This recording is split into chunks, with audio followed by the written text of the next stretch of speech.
War is on. Let's hope for a short one.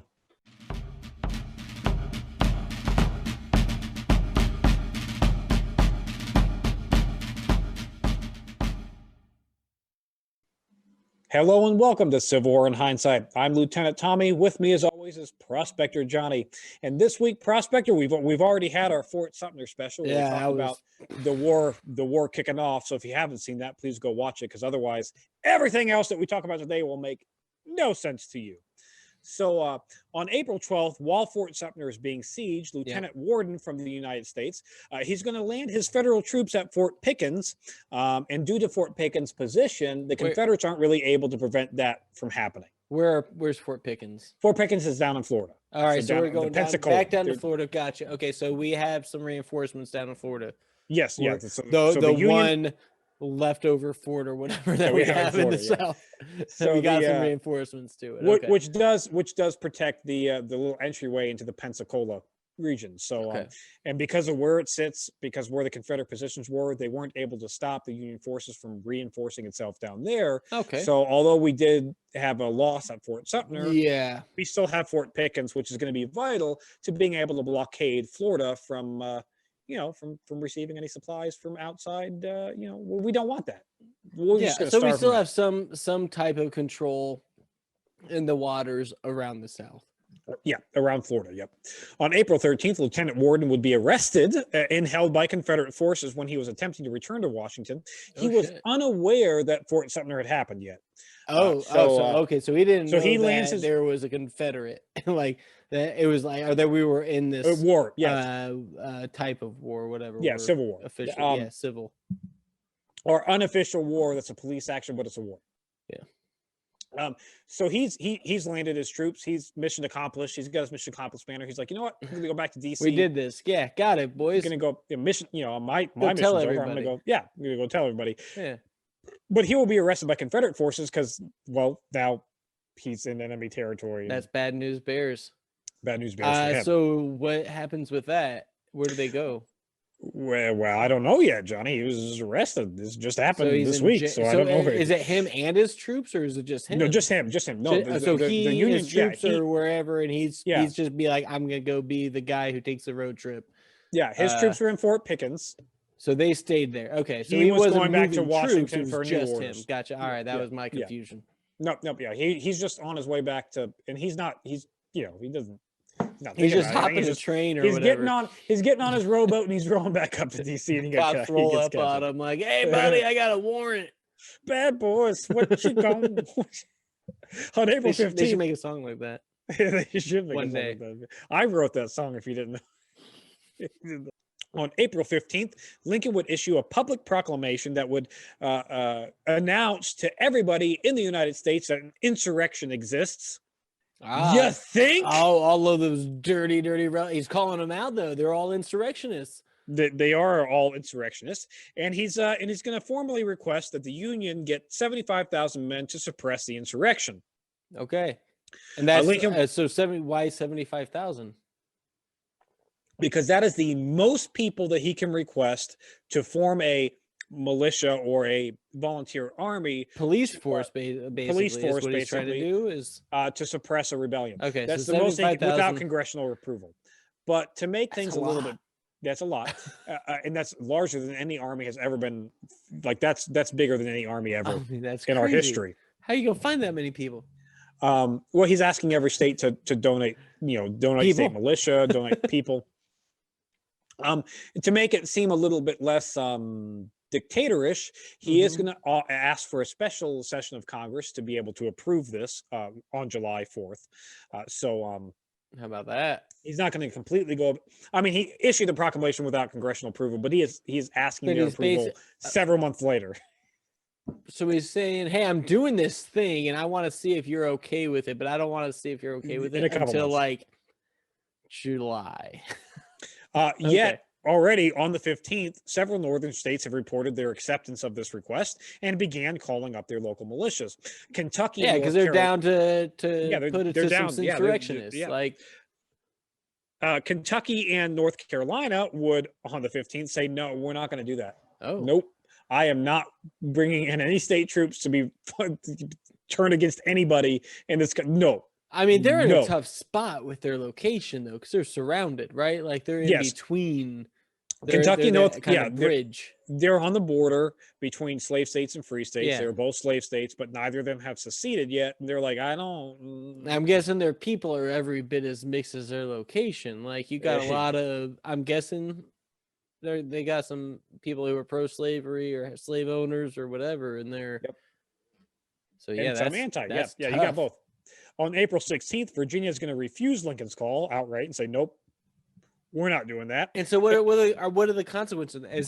This is just a Lincoln request, right? It's not going to be like, oh, well, now. Yeah, there's not a formal, it's not like, all right, Virginia, you owe us 3,000 men. You don't have 3,000 men, so we're going to war with you. It's just like saying, hey, who wants to do this? Yeah, and there are states that are coming out in favor of it. And there are states that are saying, no, not going to do it. Sure.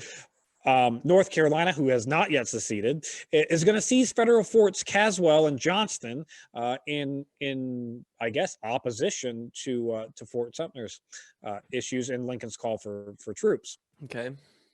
Tensions are obviously high on the bordering slave states of Kentucky, Virginia, North Carolina, Missouri, Tennessee, Arkansas, Maryland, and Delaware. All of these states have yet to formally secede, but they're like, like they're wishy-washy. Yeah, they're wishy-washy. They're like, well, we kind of value these humans, but we also value all of the work they're doing for us, and so if we could just keep doing it, but we like our union, and then like we don't want to leave that because that's pretty sweet deal, and they're in a tough spot, I guess, if you are racist. On April 17th, Missouri and Tennessee are also going to deny sending troops to Lincoln for his aid. A large secession convention is going to be held in Baltimore, Maryland, but as of now, they are going to stay loyal to the Union. They do have a big kind of referendum that says, hey, what do we do? Because Maryland is like right there by D.C. So yeah, this is similar to all of the other things that all the southern states did. This is that same type of this is the same thing. But they just voted, no, we're not going to secede. As of now, yes. We're still part of the Union. Lincoln is going to call up local militia and police units and regular military to protect Washington, D.C. He's coming up with a plan. Hey, war's kicked off and might want to protect the capital. D.C. is right there in slave territory. Bad location for a capital. Can I say that?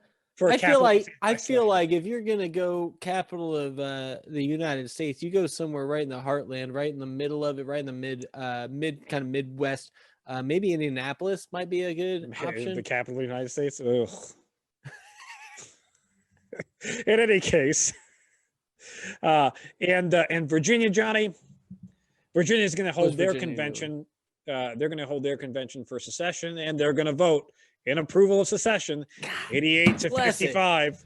Okay. 88 to 55 with a popular referendum to be held on May 23rd. So basically they're doing a previous approach that had been done before where the state convention says, yes, we're seceding. Yeah. We're going to let the people decide if they really want that. Because that's close. 88 to 55 is close. It's not nearly the landslide that we've seen in other states. Yeah. And largely this is based on Lincoln's call for 75,000 troops. A lot of people that were on the fence were swayed to go ahead and vote for secession because now Lincoln's raising an army to go fight. Because they feel threatened by that basically because they're like, well, we are a slave holding state, right? I assume. And you have to march your army through our state to get to the Confederacy. Get to where you want to go, and so you're going to be pulling all these people through. You're going to be like taking over our cities basically because that's a whole lot of men, and it's not like they got. Where are they going to house them?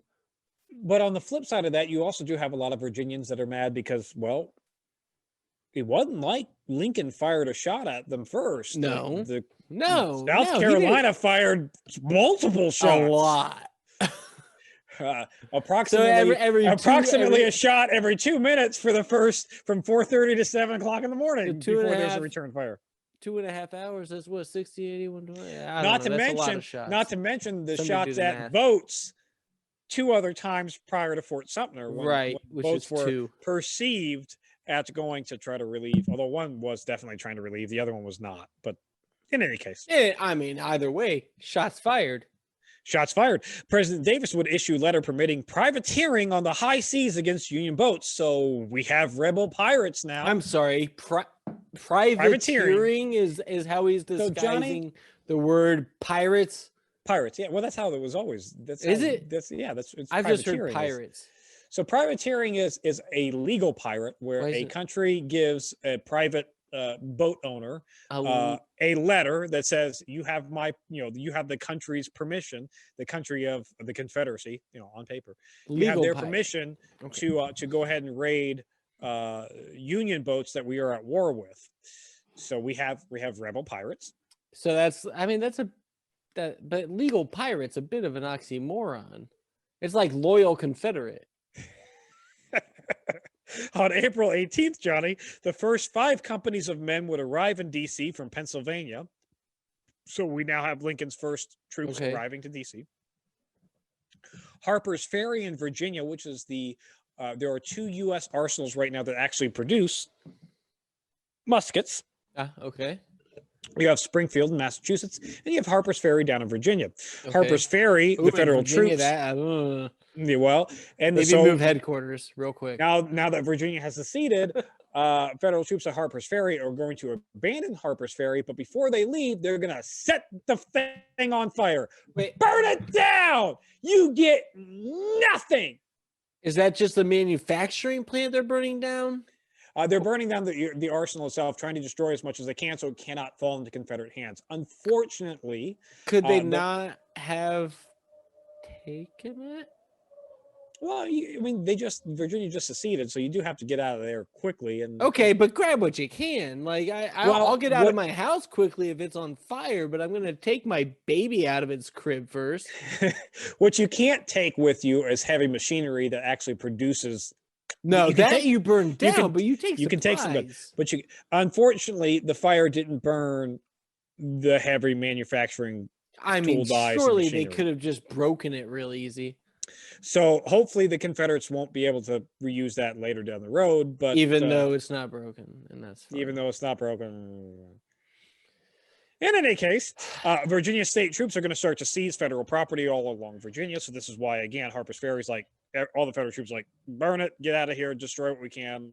Yeah. Hopefully they won't. So God, that's got to be a crazy order. You're like, hey, that place you've been hanging out and manufacturing stuff for all of us? It could be go ahead and burn it and come up here because shit's gonna get real soon. It could be a good order though. I mean, if you tell me I guess there's a lot of people burn your employers. Burn it, okay, and just lit it up. In the week, Johnny, it's going to end with Major Anderson and his men arriving in New York to a hero's welcome. So, okay. Why? They did their due diligence. I mean, they did. He had 84 dudes. No, I'm sorry. Fighting against 4,000 plus. 2 of their members trying to celebrate a defeat. There is that. Well, join us next week to see what happens there. That's it for this week in Civil War in Hindsight. Please remember to like, share, and subscribe. And if you enjoy this, check out Historic Hindsight, where we talk about all kinds of fun historical events like our Fort Sumter special, or our war on drugs, or even us bitching about crappy old movies.